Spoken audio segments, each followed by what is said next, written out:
สวัสดีครับเดี๋ยวจะกุมมาเลยเหรอไอ้นั่นน่ะรถ3 ล้อเบนซินเนี่ยเหรอเสียสัวขางเยี่ยขวาผิดรถก็ตัวเด็กกันเลยเหรอไอ้ก็กังกันเลยเหรอโอ้ยก็จอมเนี่ยจุลุงเหรอเก็บกล้วยป้าไม่ชี้เนี่ยห้อยก็ดีมาเหรอ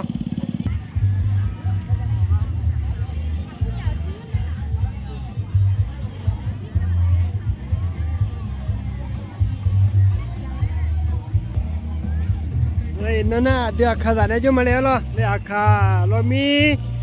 ข้าอุโลเลยหรือจงอากันเหรอเดี๋ยวจะตัวคนนี้ผมยังนี่ยังอะไรกันเหรอโลลีเก็บพัดดังเสียเรามีสุบิชิ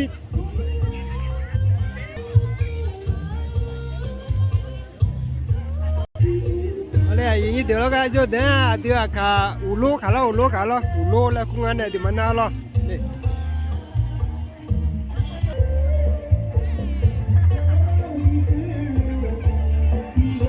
cái gì nhé là biểu đúng cái gì nhé lo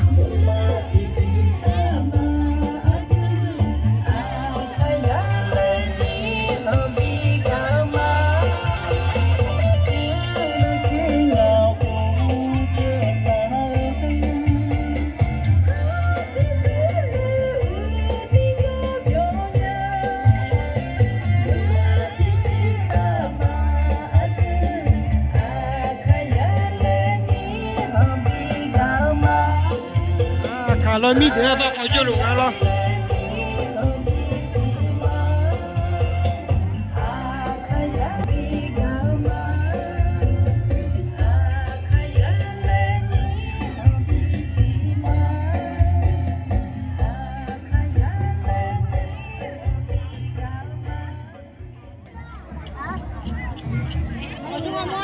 นี่นะเสียสัวขาจะไม่หรอเสียสัวขาไปหรอเสียสัวขาเยอะขวบเผยลอยเยอะหรอเราจะรับรางวัลก่อนที่จะแสดงนะคะเพราะว่าท่านประเสริฐติดภารกิจนะคะนะครับโอ้โหอบต.ท่านประเสริฐอยู่กับเรานานๆนะคะแต่ท่านติดภารกิจนะคะ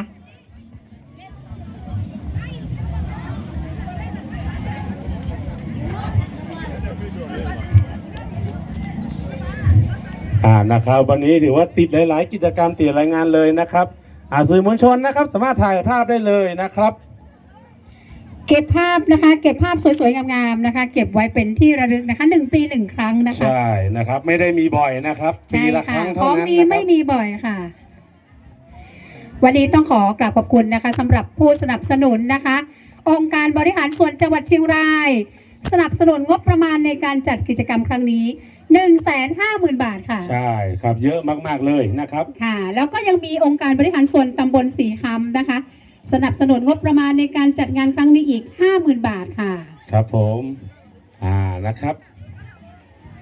เดี๋ยวต่อไปนะครับจะเป็นการแสดงต่อเลยนะครับบ้านห้วยซ่านเก่าแล้วก็บ้านสามัคคีเก่านะคะ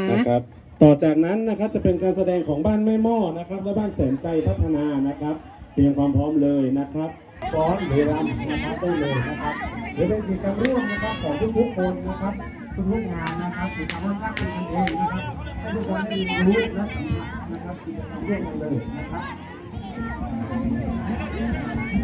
การแสดงที่ต่อไปนะคะก็จะเป็นเหลือเนาะก็จะมีขนมเรื่อยๆนะครับยิ่งเราทำดีเท่าไหร่นะครับมีอะไรดีๆนี้มาเลยไม่ว่าจะเป็นที่3 แยกนะคะใช่ครับมา3 แยกโค้ง